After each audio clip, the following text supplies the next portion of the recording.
All right, today we're gonna bring a floodlight, and this is a actual sense with sensor built in, so any motion movements built in. This is a black version, very simple to install. It works in every direction, so you get almost a 360 of the actual environment.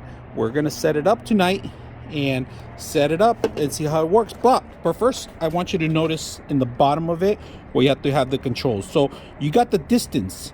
You got from high to high level to low level, and then you got your actual timer. We're gonna set this up at 1 minute, so every 1 minute it's gonna first lower itself, lights down, or it's gonna turn off, and then any kind of movements, it's gonna turn itself on. So make sure that the sensor's pointed to the direction where you want the lights to be. So if this is in front of your garage, make sure it's pointed to where your cars are parked, so when you walk in there, the lights will turn on. So if you have in front of your door and it's completely dark, just point this to the direction where the movement's going to happen. For the base is simple. Make sure you have the ground. All right, the ground, it could be facing either or. We're going to set this up.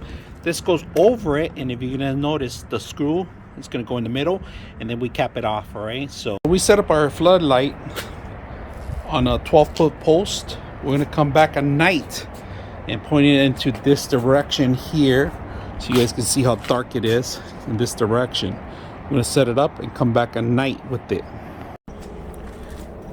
All right, you have to wait for a couple seconds, 30 seconds at least. It's going to turn itself off, and then we'll get to move for a distance, and it's going to light up. I will adjust the lights a little bit so it could brighten up this whole area. This light stays on for at least a minute before it turns off, and then it turns back on.